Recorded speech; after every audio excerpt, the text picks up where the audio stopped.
I woke up to the sound of laughter, sharp, echoing wrong. The kind that doesn't belong inside your dream home. For a split second, I thought I was still asleep. But then came the splash, then another, then music. I stumbled out of bed, heart pounding, and pulled open the curtains and froze. 3 women were in my backyard pool, not beside it, in it. Floating on swan inflatables, sipping drinks, their Bluetooth speaker blasting pop music loud enough to shake the fence. One of them waved, like I was the intruder. My dream home, the one I'd worked 20 years to afford, had turned into a public water park overnight, and in the middle of it all sat one woman in a wide-brimmed hat and oversized sunglasses, the kind of confidence only a lifetime of entitlement could buy. That was the day I met Karen, and she decided my pool was hers. Before we dive deeper, tell me where you're watching from and what time it is. And don't forget to subscribe. You'll want to see how this story ends. I stood there for a good 10 seconds, staring at the absurd scene. My backyard turned into some kind of suburban pool club.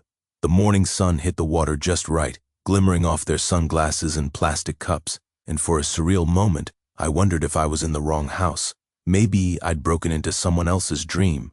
But then I glanced at the deed framed on the kitchen counter. Nope, this was mine, every square foot of it. I stepped outside trying to sound calm, but All 3 heads turned toward me. The one in the big sun hat, the ringleader, slowly raised her sunglasses, peering over the rim like a queen inspecting her servant. "Your pool," she said with a laugh. That felt like nails on glass.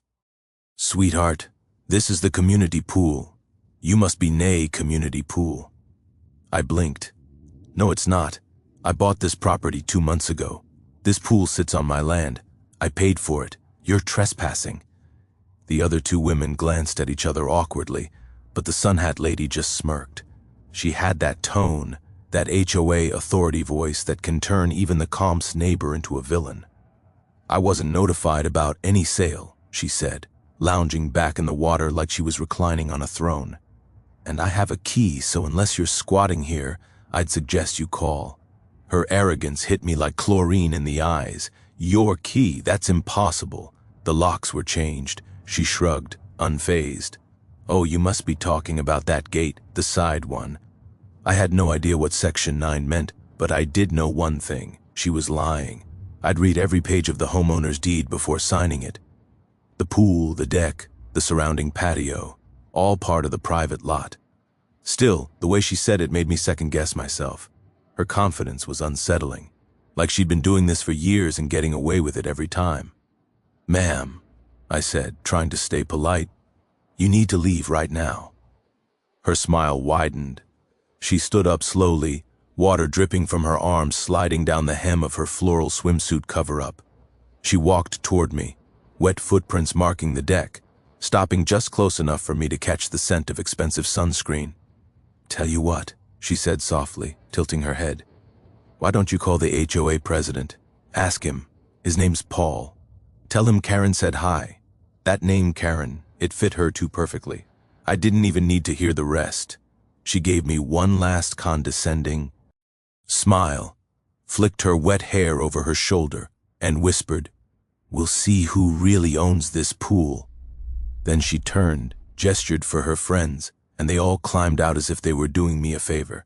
As they left through the side gate, I noticed something strange. She didn't struggle with the latch.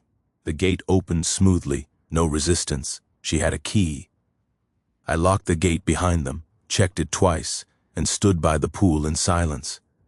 The water rippled lazily, reflecting the morning sun, mocking me. It should have been peaceful. Instead, I felt invaded, exposed. My perfect home had been tainted by something worse than vandals' entitlement.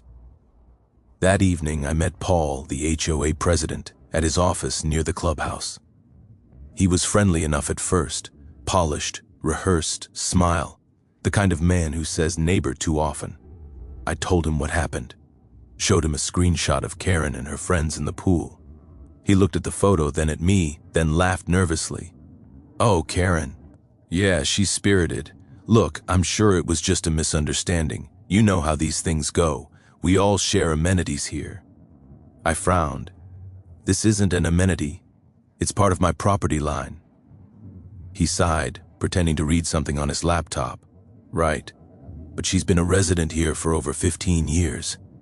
We can't just assume malicious intent. Maybe you could extend a little goodwill. Goodwill? I repeated, incredulous. She broke into my pool. Let's not use words like broke in. He leaned forward, lowering his voice like we were co-conspirators. She's a respected member of the HOA board. Making enemies this early won't do you any favors. I stared at him.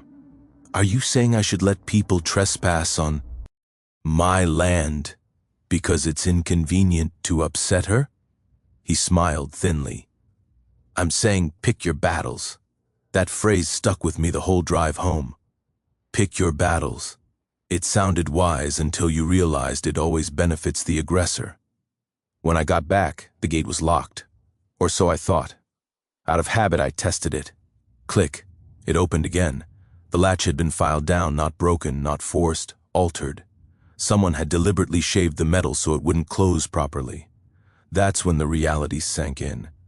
Karen wasn't bluffing. She wasn't waiting for permission. She was claiming territory. I tightened the lock with a new padlock, double-keyed every latch, and ordered 4 outdoor cameras that night. I spent the next weekend installing them. 1 by the pool, 1 near the gate, 2 along the fence line. Each had motion detection and remote access. For a few days, nothing happened. The footage was empty except for squirrels, birds, and the occasional leaf blowing by. I almost convinced myself it was over.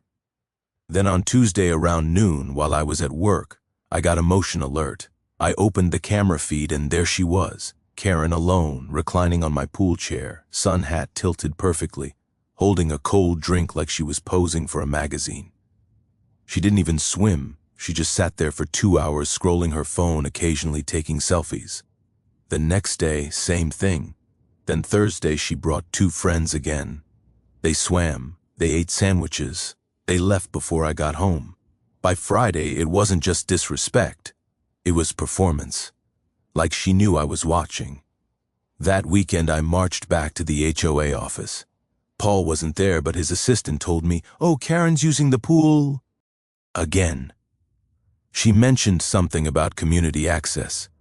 Didn't you two settle that? Settle that. My hands shook as I pulled out my phone. I showed her the video feed. Karen splashing, laughing, raising her drink to the camera like she was toasting me. The assistant's smile faltered. Oh, wow. Okay, I'll make a note for the next board meeting.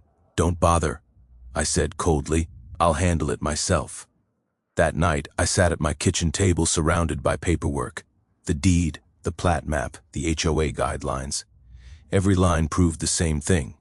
The pool was mine. But proof didn't matter to people like Karen. They didn't believe in rules, only reactions. I poured myself a drink, stared out at the still water reflecting the moonlight, and whispered to no one, "You picked the wrong pool, Karen." Because in that moment something inside me clicked. Not anger, resolve. I wasn't going to beg the HOA call the cops or argue with her anymore. I was going to plan, and if there's one thing I'd learned from years of managing stubborn people, it's that the best revenge doesn't shout. It waits. The next morning I opened my phone, scrolled through my contacts, and stopped at a name I hadn't dialed in years. Dr. Mason, Chemistry Department. A slow smile spread across my face. If Karen wanted to keep swimming in my pool, I'd make sure she'd never forget it. The first thing I did that weekend was turn my backyard into Fort Knox. I installed a new locking mechanism on the gate, industrial-grade stainless steel, the kind you'd need a saw to break through. I even added a bright yellow sign that screamed private property, no trespassing in bold black letters. It looked more like a construction site than a home pool, but I didn't care. I wasn't going to let some overdid HOA dictator turn my life into a neighborhood circus. For the first few days, peace returned. The water was still, my coffee tasted better, and I actually started sleeping again. I checked my cameras obsessively, but nothing. No motion alerts, no strange noises, just quiet mornings. and the gentle hum of sprinklers. Then Wednesday arrived. I was at work finishing up a late meeting when my phone buzzed motion-detected backyard camera. I froze. My heart sank before I even opened the app. And sure enough, there she was, Karen strutting through my gate like she owned the place. The new lock was hanging open. She didn't break it, she unlocked it. Somehow she had another key. Karen laid her towel across my lounge chair, adjusted her sun hat, and lay back with a smug expression.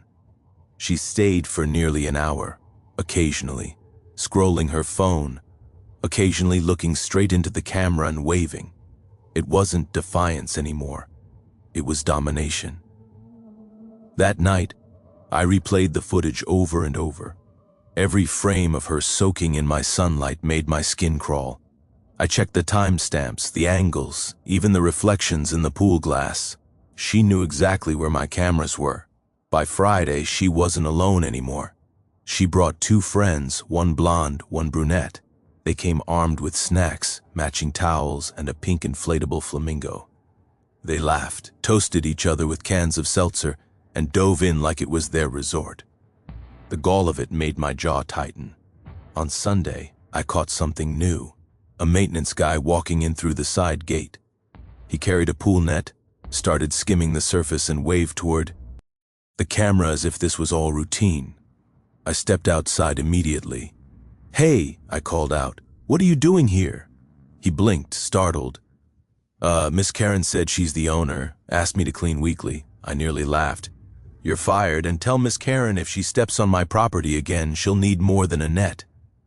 The poor kid just nodded and hurried off. That was the breaking point.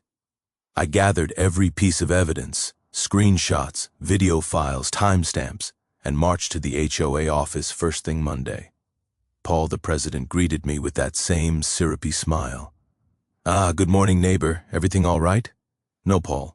It's not all right," I said, slapping a USB stick on his desk. "Karen's been trespassing all week. She's bringing guests. She even hired a pool cleaner to service my private property." He sighed, rubbing his temples. "I understand you're frustrated, but don't," I interrupted. "Don't give me another HOA speech about harmony and goodwill. Watch the footage." He reluctantly plugged in the drive and clicked play. Karen's smug face filled the monitor, lounging by the pool, waving at the camera. Paul leaned back. "Okay, that doesn't look great." "Doesn't look great," I said, incredulous. "It's illegal. She's trespassing. That's a criminal act." He hesitated, shifting in his chair. "Look, between you and me, Karen's influential. She's on the budget committee. If I take disciplinary action, she could call for a recall vote. I can't afford another HOA war right now." There it was, the truth, plain and rotten. The system wasn't built for justice. It was built for convenience. "So you're not going to do anything?" I said flatly. "I'll send her a warning letter," he said quickly, eyes writting away. "That's the best I can do without a board meeting." I laughed. "Write a letter. I'm sure that'll terrify her." He tried to soften his tone. "You have to understand, Karen's been here for 15 years. You're new. These things take time to settle." I leaned forward. "Time? She's been swimming in my pool. How much more time do you need before it becomes a community park?" He said nothing, just tapped his pen nervously. When I left the office, I realized something profound. Nobody was coming to help me. Not the HOA, not the neighbors, not the police, who'd probably laugh it off as a civil matter.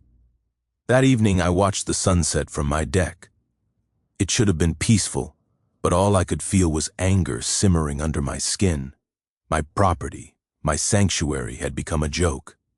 Later that night, I reviewed old camera footage hoping for clues, and I found one. 2 weeks earlier, the footage showed Karen slipping through the gate with a set of keys in hand. I zoomed in, silver keychain, bright pink tag with her initials KP. She didn't just have a spare key, she had the original. The previous homeowner must have given her one for access years ago, back when she was managing the community pool maintenance. That explained everything. The audacity, the confidence. She wasn't guessing, she was reclaiming what she thought was still hers. At midnight, I called my locksmith, an old friend named Rye.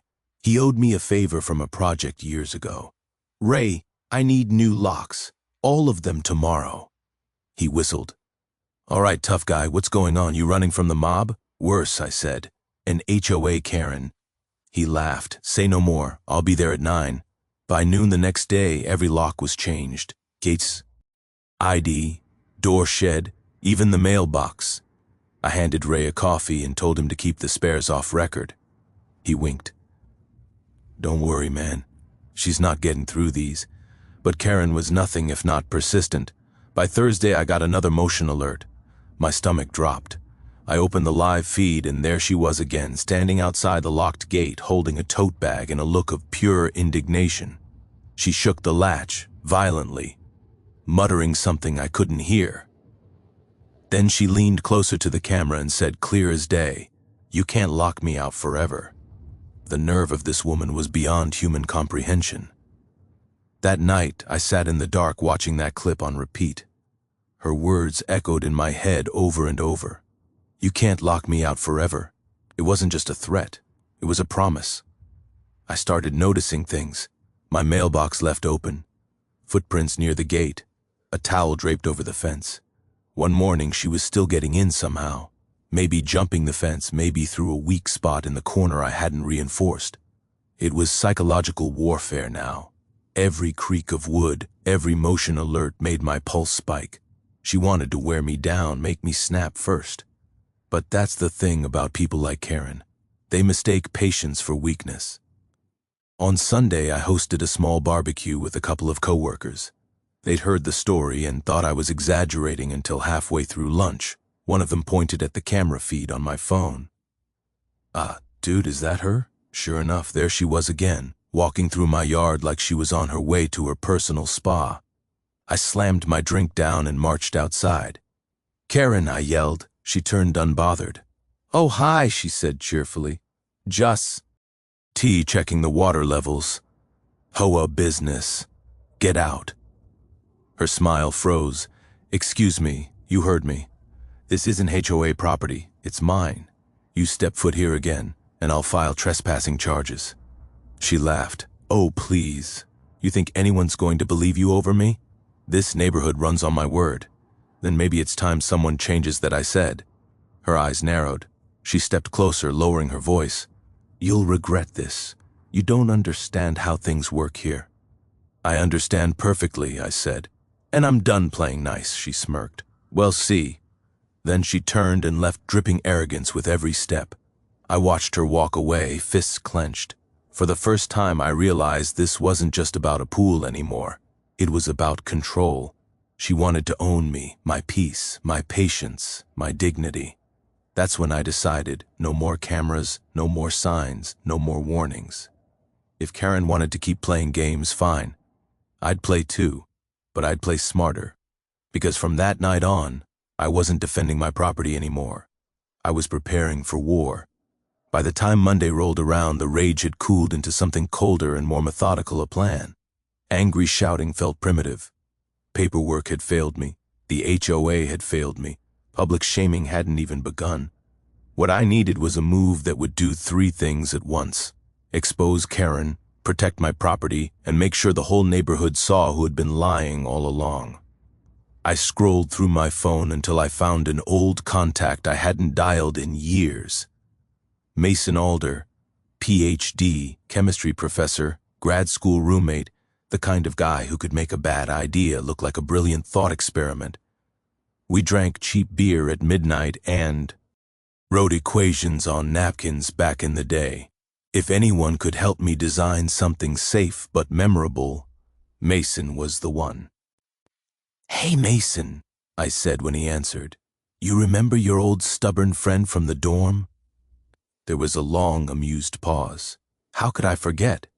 What have you gotten yourself into this time? I told him the story fast and clipped the purchase the first night. The sun hat, the key, the HOA president with his rehearsed smile, the footage of her lounging like she'd moved in. When I got to the part about her brand of sunscreen, the stuff she rubbed on like it was perfume, Mason chimed in. High SPF, titanium dioxide. That's her thing, right? He sounded both interested and cautious. Listen, I don't mix anything for stunts anymore, but I have access to harmless reagents and commercially approved colorants. If your goal is humiliation and documentary proof, not harm, there are ways to make a visible reaction that's temporary and skin-safe.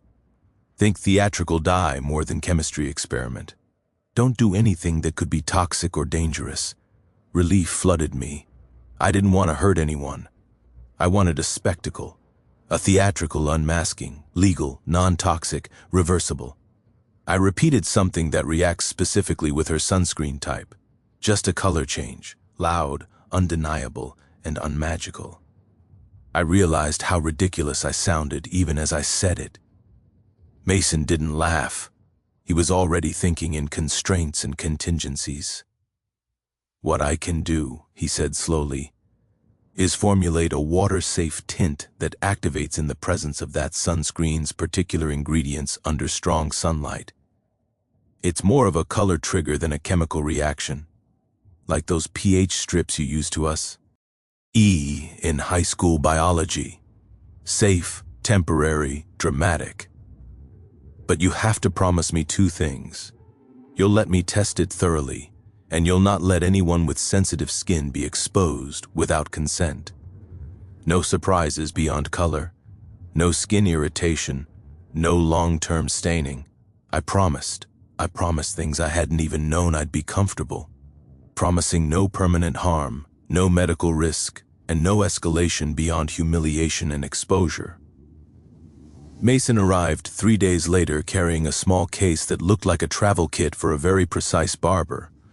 He'd brought samples, safety data sheets, and a patient, mildly exasperated expression that said, "This is why we became scientists and not vigilantes." We set up in my garage because it was neutral territory, not a lab, not a crime scene. He talked me through options without ever giving me a recipe. "What you want is selectivity," he explained, tapping a glossy sachet. "Many luxury sunscreens use higher concentrations of physical blockers and certain stabilizers. We can use a harmless dye that binds temporarily to those stabilizers under UV exposure. The dye itself is used in pool testing, cosmetic demos, and theatrical makeup. It's formulated to rinse off with soap and won't penetrate the skin beyond surface staining. It fades in a day or two. That's important. Humiliation, not injury." He placed a few drops into a clear beaker of pool water and added a dab of the same sunscreen. Karen always used the brand I'd painstakingly identified from the footage where she slathered on before diving. At first, nothing. Then, within minutes, the water shifted from perfect blue to a startling jewel-toned green. It was mesmerizing, like someone had flipped a switch in the color palette of reality. On a white cloth, introduced to the mixture, a temporary green tint bloomed, vivid, but shallow. Exactly the theatrical effect Mason promised. We ran every control. Mason insisted on skin patch samples, silicone pads that replicated skin texture, clothing, swatches, sunglasses, lenses, even my white pool towel. The tint showed up only where the sunscreen was present. On bare silicone, it did nothing. On the fabric, it left a faint, easily washed line. Mason recorded every test, every measurement for his own conscience more than mine. "Ethical clearance," he joked at one point, though we both knew he meant it. "If you go forward, do not under any circumstances lie to the police about what this is. Be transparent. A harmless colorant activated by cosmetics. If Karen wants to make it a crime, let the investigation prove your case." I appreciated that line more than he knew. There is a delicate difference between planning someone's comeuppance and setting a trap that turns into legal peril. I wanted to stay on the right side of that line. I wanted proof. And Mason's tests gave me exactly that clean, reproducible proof that whatever spectacle I staged would be non-toxic, reversible, and indisputably tied to Karen's chosen sunscreen. We prepared the agent in a small sealed container. Mason labeled it and handed me the datasheet. "Store it cool," he said, like a priest passing a relic. "Apply it as you would any pool additive, except in small documented doses. Document everything: time, amount, weather. If this goes sideways, your best defense is your paperwork. My hands shook as I took the vial. That more than anything made it feel real. His wasn't revenge in the gutter brawl sense. It was revenge with paperwork, with lab notes with witnesses in the form of time-stamped security footage. It was quiet, clever, and surgical. It would expose her, embarrass her, and leave me standing in the well-lit middle of it all. That night, I couldn't sleep. I kept picturing Karen's smug face dipping into blue water and then unexpectedly vividly green. I imagined her shrieking the neighbors, peeking over fences, the HOA president scrambling for PR spin. I imagined the footage time-stamped, unedited, undeniable, but there were practicalities to settle. Timing mattered. Weather mattered. If it rained, the dye might dilute. If a neighbor called the cops before the show, I'd be questioned. Mason and I made a checklist that would have made a wedding planner proud. Ideal sunny window pool, clarity-checked camera angles, verified bystander consent for non-participants. We'd invite none. And contingency plans for children or anyone with skin conditions? I would not spring this on the neighborhood without a safety net. There was also the moral calculus, an internal debate that kept me awake until dawn. Was humiliating someone the same as teaching them a lesson? Was public exposure cruelty? Even if what they did was cruel, I kept circling back to one thought. This was a woman who made a hobby of violation, who invaded a stranger's sanctuary, with friends who weaponized friendship and influence to rewrite the rules. There was a civic cost to that behavior beyond my personal hurt. If the world learned what she'd been doing, maybe fewer people would be gaslit into silence. At breakfast, I called one neighbor I trusted, Jim, a retired school teacher who'd been friendly when I moved in. I told him honestly, with none of the theatricality I was planning with a friend who is a chemist, a harmless public reveal to prove trespassing. I asked him to be a witness to stand with me if things escalated. He hesitated, then said, "If you're sure it's safe and legal, do it." Somebody needed to tell the neighborhood what she's done. He promised to come by and keep watch. So the trap was set in more than one way. Mason had produced the colorant. My cameras were aligned. The HOA's indifference had given me the permission by default I needed, and a small, quiet alliance of neighbors was on notice, ready to watch. I felt less like I was plotting a petty revenge, and more like someone who'd finally decided to defend his house with everything at his disposal: intelligence, allies, and a bit of chemistry. For the first time since the hat-waving incident, excitement edged out fear. The stage was ready. All we needed now was an audience, and for Karen to swim. The vial was smaller than I imagined, about the size of a travel perfume sample snug in Mason's palm, like a secret he was a little ashamed to carry. He handed it over with the kind of calm you get from people who've done things in labs that would make most folks nervous. "Label it," he said. "Keep the data sheet. Don't improvise. Start small. Document the time, the weather, the volume of water. If anything goes sideways, paperwork is your friend." His carefulness comforted me. It also made the plan feel official, like a surgical strike rather than a tantrum. I tucked the sealed container into a padded envelope and slid it into the cooler I kept for pool toys, the last place Karen would look. Then I cleaned the pool. There's an intimacy to pool maintenance that people who don't own pools don't get. You become precise with your movements, as if the water responds to ritual. I skimmed leaves, balanced chlorine levels, checked filters, and polished the tile until the rim caught the sun and winked. The water looked impossibly blue, the sort of blue you see in expensive travel brochures. It had to. The spectacle would be meaningless if the baseline wasn't perfect. Think a stage with immaculate lighting. Think a magician's cabinet before the trick. Everything had to be pristine so that the color change would read as impossible as undeniable. I documented everything Mason asked. pool volume, time of day, exact weather conditions, a photo of the sealed vial with the datasheet beside it. I set my cameras to high-res wide-angle mode and added a redundancy feed to my neighbor Jim's phone so he could stream what I couldn't watch. I video called him and walked him through the camera angles, one focused on the gate, one on the lounge chairs, one with a shallow focus on the pool itself. Jim, bless him, sounded thrilled and nervous in equal measure. Historic moment, he said. If we're wrong, we look like jerks. If we're right, we look like, I don't know, heroes vigilantes with taste. I laughed, but it was a brittle sound. I also left a written note for Mason. No children allowed.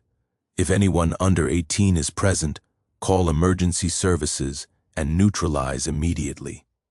He texted back 3 skull emojis and 1 thumbs up. His humor was the glue holding the plan together. The night before the operation, I couldn't sleep. I rehearsed everything mentally like it was a play I was about to open. I imagined Karen's entrance, the hat, the sunglasses, the precise way she'd flip her towel. I imagined the water's surface going from postcard blue to something so ridiculously green it would have the neighborhood app crashing from too many screenshots. I tried to prepare for the aftershocks in my head, the threats, the lawsuits, the angry entitled phone calls. Mason had insisted we keep the datasheet where any investigating officer could see it. If you have nothing to hide, he'd said, your transparency will be your armor. That sentence was a small, cold comfort. Saturday dawn, perfect clear sky, a thin breeze, the thermometer a merciful 82 degrees, the kind of weather that invites confidence. My motion alerts were set to silent on my phone, but my neighbor Jim was on watch, and his number was set to a ringtone that could wake the dead. He sent 3 thumbs-up emojis at 9:18 a.m., the international signal for all systems go. I loaded the vial into a handheld dispenser, nothing technical, just a measured container Mason had provided, and walked out to the pool like a man going to Sunday Mass. I did not douse the pool with some theatrical dramatic flourish. Mason had emphasized restraint. Safety and legal defensibility were not just ethical niceties, they were practical defenses. I added a precisely measured amount, he'd advised, and recorded the exact timestamp on my phone. Then I swirled the water gently with the skimmer to disperse it.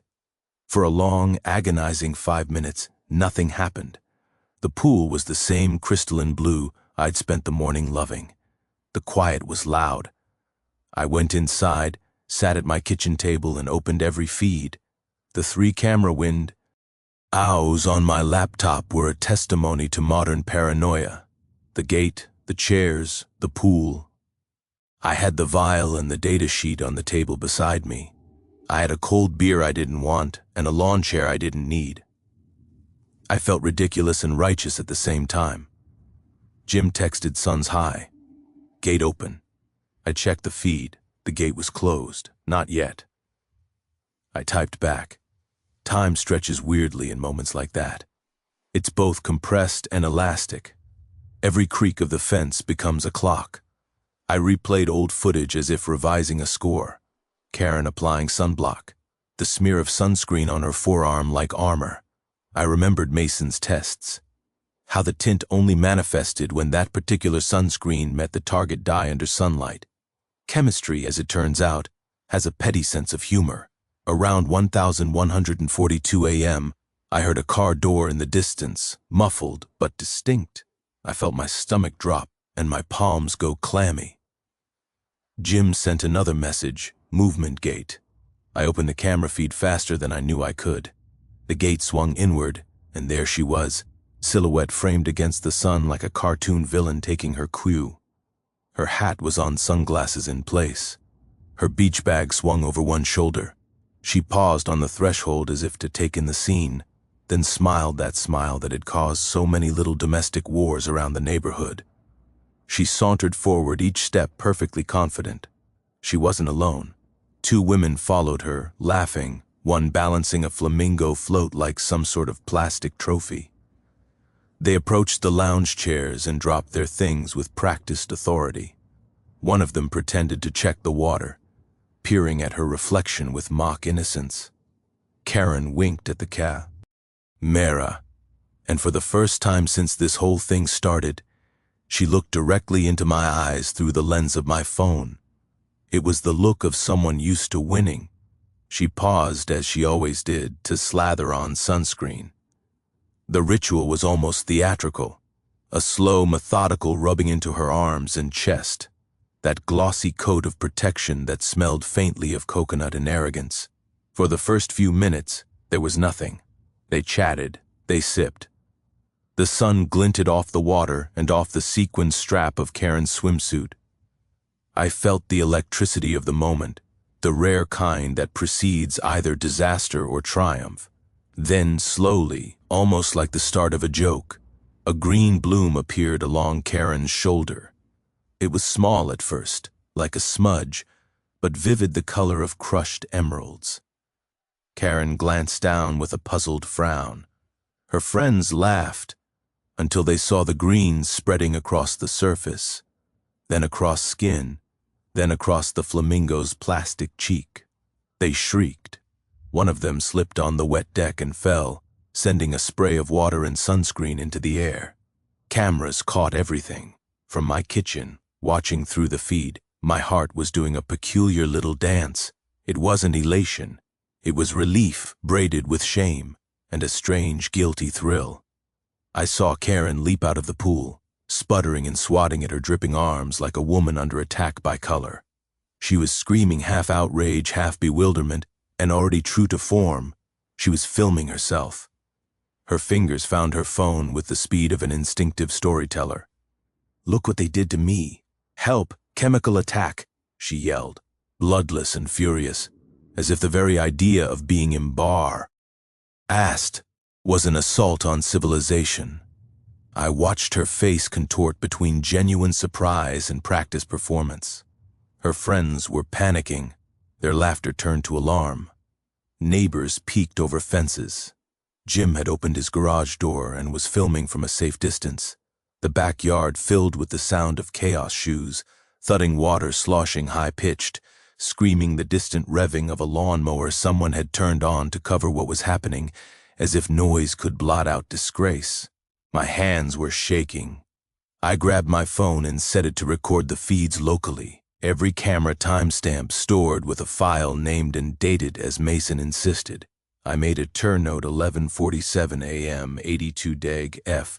Clear sky vial batch 245A applied at 1012 a.m. documented. It felt clinical and absurd to put those words down, but documentation was what would keep this from collapsing into mere rumor. I also felt something else. A small, unwelcome prick of empathy. Even the most entitled people have a moment where the mask slips and they are suddenly undeniably human.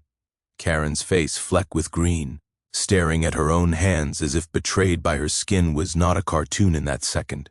She was a person who made calculated choices that had consequences. Perhaps that was the point.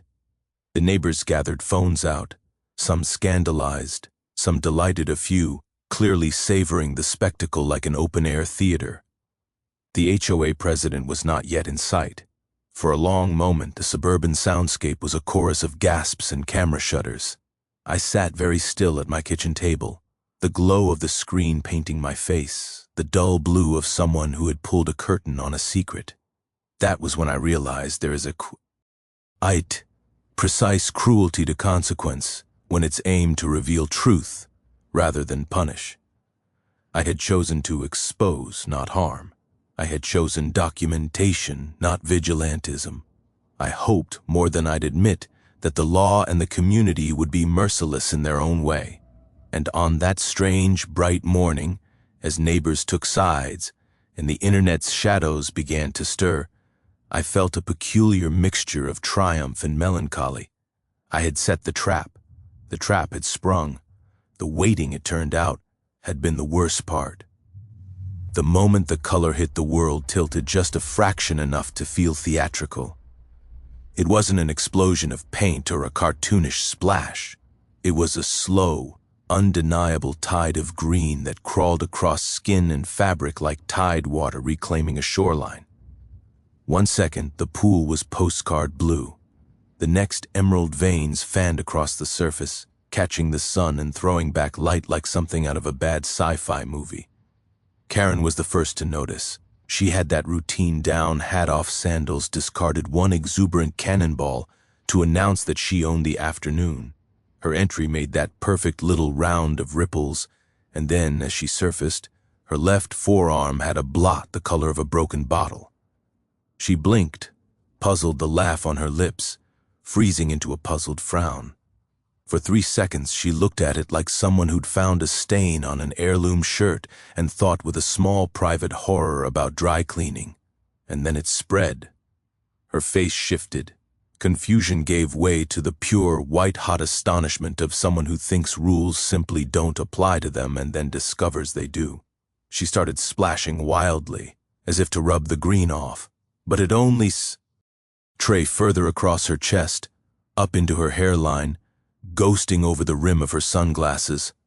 Her friends shrieked, half in sympathetic alarm, half in the sudden dizzy realization that their afternoon had taken a hard left into the absurd. The chaos that followed would have made a director salivate. One friend slipped on the wet decking and skidded into a plastic chair, sending a scatter of cups and sunscreen bottles like confetti. Another dove out and stamped at her arms with towel and hands, creating a rain of green droplets that flew in every direction. Someone started recording. Of course, someone started recording. This neighborhood records everything from suspicious porch lights to suspicious casseroles, and this was the mother lode. I watched through the camera feed, every pixel time-stamped, and felt a weird double heartbeat, a quiet satisfaction, and an intrusive ghastly empathy. The sight of someone's skin turning an unnatural color isn't pretty, even if that someone has been behaving like a small-town desperate. For a beat, Karen looked like any shocked person who has realized they might be in real trouble. Mouth open, eyes wide, hands trembling. As she tried to understand what had happened, she screamed instant and operatic, not the high-curled scream of a child, but the breathy, righteous howl of someone who believes they are being wronged by the universe itself. "Oh my God, somebody help me. I'm being poisoned," she shrieked, waving her phone in the air, broadcasting live with the practiced urgency of a woman who had weaponized victimhood for years. Her performance was half panic, half PR. She held the camera up, angled just so, and delivered her lines. "They put a thing in the water. Chemical attack. Get the authorities." The irony was dense. She was simultaneously accusing me and admitting in front of thousands of scrolling viewers that she was in my backyard without permission. Neighbors started appearing along fence lines like birds drawn to a flash of color. Mr. Patel from 2 houses down peeked over as if watching a nature documentary. A teenage girl filmed from the porch in a loop of giggles and gasps. Jim took his position 2 houses over a safe distance, but within witness sight lines, phone in hand to stream the raw camera feeds to me and to record his own testimony. The gate had been closed, the timestamps were clean, the vial had been applied hours earlier and documented by Mason. He kept his voice level as he whispered into his microphone, the sort of calm witness voice that made the whole thing feel less like a prank and more like an experiment somebody had finally stopped denying. Karen's screeching pivoted into rage as she realized the optics weren't going in her favor. She shouted accusations that ricocheted across the yard. "You'll pay for this. You'll regret it. I'll have you arrested." Her voice had the practiced cadence of someone who believed litigation was a cudgel. She pointed at me at the house, at the window where I sat like a man in a control room, and the phone in her hand transformed from weapon to altar. She was creating her narrative, victim wronged at home, targeted by a neighbor. Only she was doing it in my house, on my cameras, on a phone that also recorded the exact moment she climbed through the gate. The shots of her applying sunscreen 5 minutes before the metadata, that tucked every action into an immutable VA timeline. In the live feed, you could see her checking her phone, then looking up, then making that slow, certain march through the gate, as if she were the protagonist in some suburban soap. The footage didn't lie. The footage sat there like a quiet, merciless juror. Someone misses. Alvarez from across the way brought out a garden hose and tried to rinse them off, but the green stuck for a little while, reminding everyone that embarrassment has a residue. There was a smell too faint, an oddly chemical cleaning supply, bitter with a faint citrus, something the human nose registers as off, even if it isn't actually harmful. It made people wrinkle their noses and pull back, which in this neighborhood translated into the equivalent of applause. As the minutes ticked, the live video comments poured in a carnival of reactions. "Karen's going green," one user wrote. "Shrek's back," typed another. Someone stitched the footage into a looping meme before noon. Within an hour, the hashtag had spilled into the local community group where half the neighborhood lived vicariously through other people's drama. Of course, the internet had opinions, some sympathetic, many gleeful, a small contingent angrily defensive on Karen's behalf. But the central fact in the footage was not opinion. She was on private property. She had keys, or at least access, and she had been filmed doing it. The police arrived 20 minutes after the initial chaos. They parked 2 cruisers down the block and walked up with measured, boss-like steps. By the time they reached us, Karen was in full performance mode, tearful, indignant, pointing, accusing, and recording everything as evidence of an assault. The Ficers watched the live feed on my tablet, brows knitting as they scrolled through the timestamps and camera angles. One of them, Officer Ruiz, who would later become a small, benevolent footnote in this story, didn't bother with the show.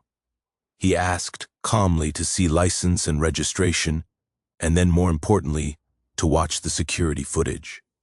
We handed over everything. The officers watched in silence as Karen's narrative unraveled on Loopgate open at 11:40. Karen enters at 11:42. Sunscreen application at 11:44, color manifestation at 11:47. It was all there. Her live stream, which had been racking up sympathetic comments, also showed her taking a phone selfie while in the pool and saying unguarded, "Look, we're at Tom's new place, exclusive access, huh?" That selfie shared with the community would be significant later. Karen's pleas for criminal charges were recorded by the officers and filed like any other complaint. The polite, practical detachment of the men and women in uniform made the whole thing feel smaller and larger at once. Small because what played out in suburban yards shouldn't require sirens, but large because the law's machinery was now involved, and everything I had documented would have to stand up to question. As the police took statements, the mood on the street teetered between giddy and solemn. People who had once smiled at Karen in the grocery aisle now avoided her eyes. A few slipped over fences to ask me if I was okay. Others simply watched phones out as if they were waiting for the final act. Standing there watching my neighbors parade their curiosity and judgment, I felt the peculiar sensation of having removed a blindfold for an entire community. The green on Karen's elbows was ridiculous. The green on her face was humiliating, but the green also served as proof, as theater, as a mirror held up to an entitlement that had been allowed to fester. At one point, Karen lunged toward me, finger wagging, eyes fierce with something that felt like fear carved into rage. "You'll pay for this," she hissed. "I'll make sure you lose everything." She bent so close I could see the pattern of wrinkles at the corner of her mouth. A map of a person used to getting what she wanted. I already paid for everything, I said quietly. My house, my pool, my peace. You broke into my life. That's what you're being shown. It wasn't a grand moral statement. It was simply true. Officer Ruiz put a hand on Karen's shoulder to steady her and said in the voice of someone who has heard enough neighborhood melodrama for a career, "Ma'am, we'll take your statement, but we also have video showing you entering private property. This will all go on the report." She sputtered and stewed and threatened lawsuits and revenge, and as the officers led her a short distance away to get her contact information, she kept filming, because when you're used to being a storyteller rather than a listener, you keep holding the camera. By the time the cars drove away, the sun had moved. The shadows were longer, and the smell of sunscreen still hung in the air like the residue of a bad dream. The camera feeds continued to record everything: neighbors' faces, the wet towels, the ruined serenity. Jim texted, "You did it." I sat back, feeling both vindicated and empty. The show was over, but the consequences were only beginning to ripple. By late afternoon, the internet had decided for us. What began as a backyard spectacle metastasized into 1,000 small judgments and a few huge, gleeful gashes of mockery. The clip of Karen Green's streaks on her forearms, hair, wet mouth open, and the exact expression of someone caught between real surprise and an actor's practiced outrage landed in the local Facebook groups, then the neighborhood chat, then someone's TikTok remix. Within hours, the worst thing the HOA had ever produced was trending in our small corner of the web. At first, there were offers of sympathy for Karen. A handful of people posted in that performative way social media loves. Hope she's okay, and nobody deserves that. But the footage didn't read like victimhood. It read like chronology gate, opening sunscreen ritual 5 minutes before the plunge. Her cheerful walk across the deck, the green bloom. She was in my backyard. She was on my cameras. She had filmed herself. Narrative had been strangled by metadata that made the damage different. People didn't just see a humiliating moment. They saw context. If you wanted to be outraged for Karen, you had to ignore the receipts. Most people didn't. Most people loved receipts. The nicknames appeared within an hour. Someone with a savage sense of humor stitched Karen's face into a well-known movie poster and wrote the incredible sulk. Another turned her green arm into a looping gif with disco music. The neighborhood kids started chanting Shrek as they kicked soccer balls in a nearby driveway. A Halfosen memes boiled her down to a caricature entitled "Green and Forever Photogenic." In her disgrace, Karen predictably turned to performance. She live-streamed from the driveway a shaky theatrical production. She alternated between tears and rage, pressing the camera into the faces of neighbors and bellowing for justice. "This man poisoned me," she cried into her phone, saturating the feed with breathless accusations and clipped close-ups that showed the green splotches and nothing else. Her followers, loyal, defensive, and as used to her narrativizing as a weather person is used to rain, commented with fury. "He's a monster. Call the police. Sue him." It was a classic counterpunch. If the world won't see you as a villain, manufacture a narrative where you're the injured party. The police had already done their part. Officer Ruiz and his partner had been patient, professional, and quietly thorough. They took statements from me, from Jim, from 2 neighbors who'd watched the footage, and from Karen herself. They cataloged the cameras, the timestamps, and the Viles datasheet Mason had insisted I keep by the laptop. Officer Ruiz asked me to hand over everything. I did video files, timestamp logs, the Vile label, and Mason's test records. 2 days later, I got a call from the detective assigned to the case. He had a measured voice and no appetite for internet theatrics. "We don't have evidence of chemical assault, sir," he said. "We do have evidence of trespassing. We also have a clear chain of footage that shows Miss Piton entering private property on multiple occasions." He used her full name, Piton, and the syllable sounded heavier than the casual Karen people hurled in comments. "We'll ask the district attorney to review, but from what we've seen, you followed procedure, you documented, you preserved evidence, and you called the police promptly." It felt unreal to be praised in the language of bureaucracy. It was one thing to make a point. It was another to have the point validated by someone in a uniform reading from a file. Validation tastes like quiet coffee after a day of shouting. Karen's reaction escalated predictably into the legal theater she loved. She threatened lawsuits and live streams. the kind of hissed legalese that presumes a sympathetic judge and a gullible jury. She called the HOA board and demanded action. The HOA, which had been hermetic and protective of one of their own, found itself on the wrong side of an increasingly viral narrative. Public relations is a thin fabric. When pulled taut under the light of a scandal, it tears. Suddenly, the same men who had shrugged at my complaint were looking at their email with new urgency.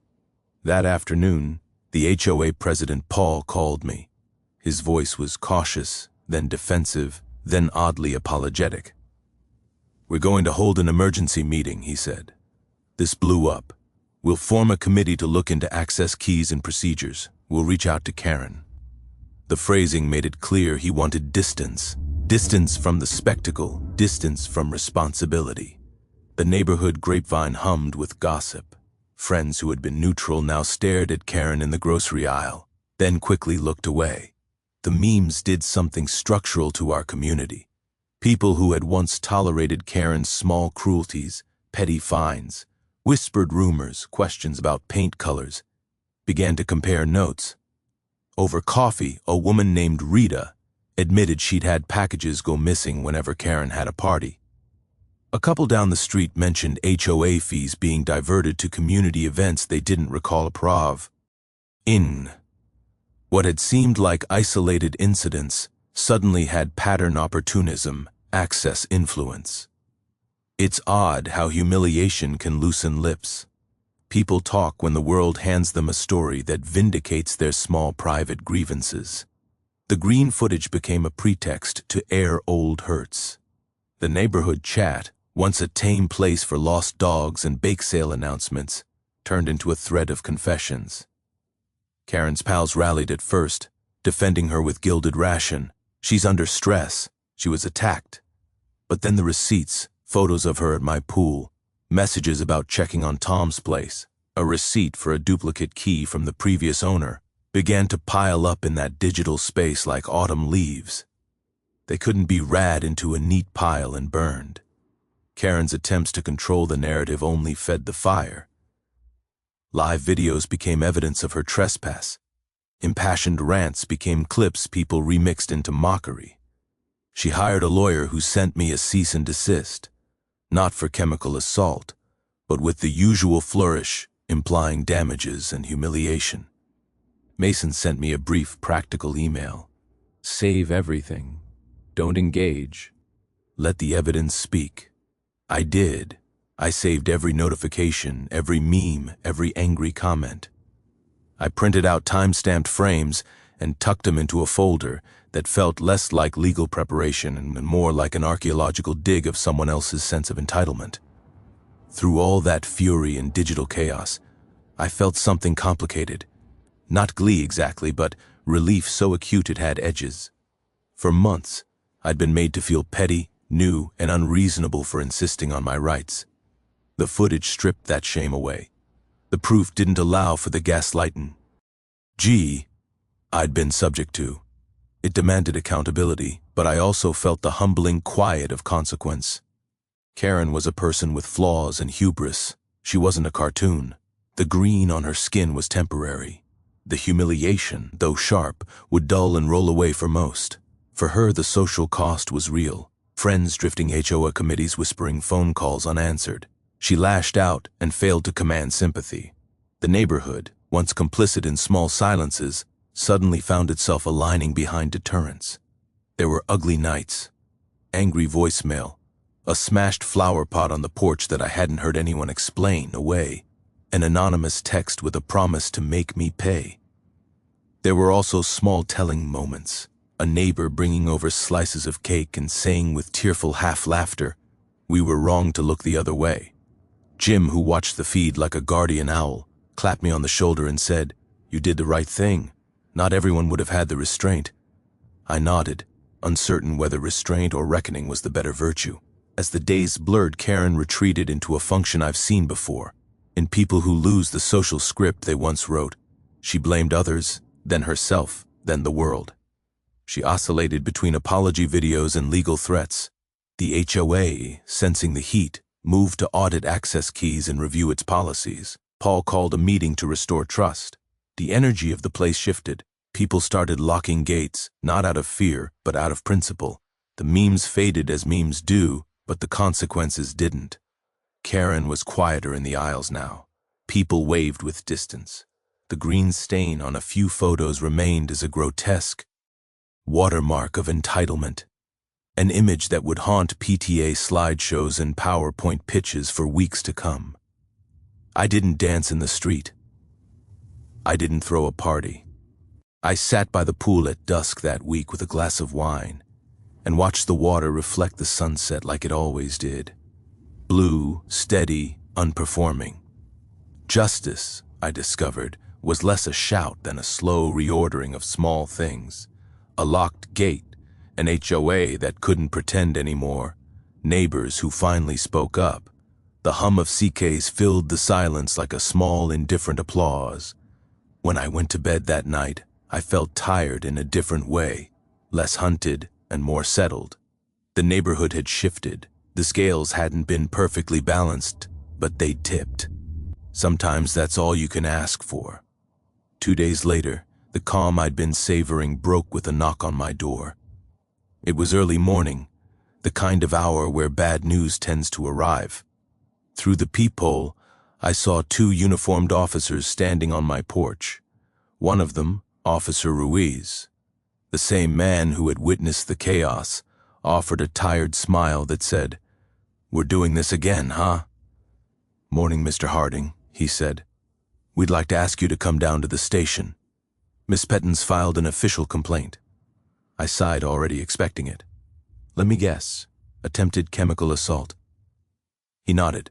"That's the wording, yes, we just need to clear it up. Shouldn't take long." At the precinct, I sat across from a detective who looked like he'd been forced to take this case only because it had gone viral.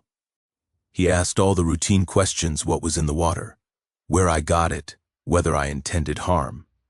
I handed over the data sheet. Mason had printed the product's material, safety data sheet, and copies of the emails where we discussed concentration levels and safety standards.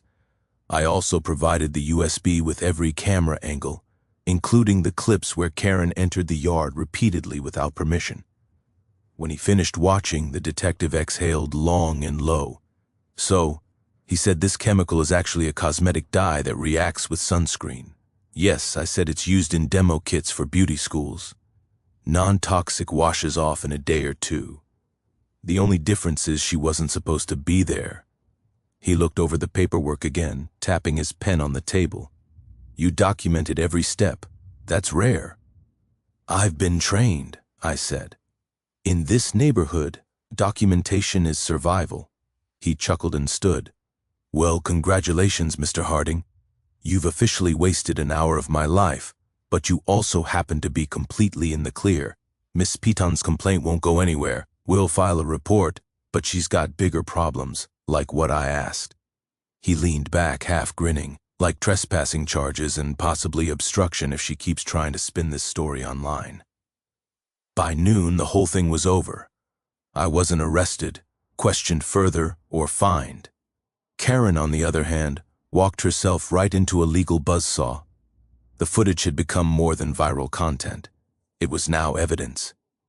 Every time stamp proved she entered my property knowingly and without consent. More importantly, the HOA's emails, which surfaced in the public outcry, revealed that she'd been warned multiple times by Paul and other board members to stop accessing private lots. She had ignored all of them. When the police wrapped their investigation, the statement was short and surgy: Cal. No chemical substances of harmful nature were found. No intent to injure. The alleged victim, Miss Peton, trespassed on private property. Case closed. But of course, nothing is ever really closed in an HOA neighborhood. By that evening, people were talking again, but not about the dye. They were talking about the audit. Turns out when the HOA called an emergency meeting to address the community incident, they stumbled onto something else entirely: missing funds, unapproved expenses, thousands of dollars earmarked for community improvement projects that never happened. And guess whose name appeared next to most of those transactions? Karen's. The treasurer's position came with access to the HOA's discretionary account. And for years she'd been quietly padding invoices and redirecting funds to maintenance contracts that didn't exist. She'd gotten away with it because nobody dared question her. But the green fiasco broke her spell. Suddenly, Paul, that spineless president who once defended her, was forced to open the books to calm public outrage. And when he did, the numbers glowed brighter than Karen's skin had. Within a week, the audit results leaked. Paul resigned, claiming health reasons. Karen's lawyer tried to hush the scandal, but the bank statements spoke for themselves. $6,000 unaccounted for a handful of fake invoices written to shell contractors that led nowhere. The HOA board dissolved pending a county investigation. Karen was suspended indefinitely. When the police returned to her house, it wasn't for a pool die complaint. It was for embezzlement. They didn't haul her off in handcuffs that day, but the sight was close enough. I stood on my porch with a mug of coffee watching as she argued with the detective, her voice from weeks of denial. The green had finally faded from her skin, but the bitterness in her eyes hadn't. She saw me, of course. She always saw me. And before she turned away, she shouted across the street, "You think you won? You think this is over?" I took a sip of coffee. It is for me. That week was strange. The neighborhood moved in slow motion like everyone was adjusting to a new gravity. The HOA sign by the clubhouse was taken down. The bulletin board that once held community reminders now held photocopies of the audit report. People who had avoided eye contact for months now waved at me across lawns. I became that guy, the man who stood up to Karen. Jim joked one night, "You didn't just stop her from swimming, you drained the swamp." He wasn't wrong. A few weeks later, restitution orders came down. $8,500 in damages to me for property interference and legal costs. 12 months probation for Karen, and a restraining order keeping her 500 feet away from my property. The state also ordered her to pay restitution to the HOA for the misused funds. When the order arrived, I sat at my kitchen table reading it twice. The legalese strangely soothing. Words like plaintiff, defendant, and restitution have a rhythm that feels like justice in bureaucratic form. Mason called later that night to check in. "She's still green?" he asked, half laughing. "Only in envy," I said. He snorted. "I told you chemistry always delivers poetic results." When the laughter faded, I found myself quiet. "You know, I said I didn't expect this to end the way it did. I just wanted peace." Mason's tone softened. "Peace and justice aren't opposites, Tom. Sometimes peace only happens because you make a little noise first." That line stuck with me because when the noise died, when the HOA leadership resigned and the gossip dried up, there was peace. A clean, heavy peace, the kind that feels earned. Weeks passed. The pool returned to being just a pool.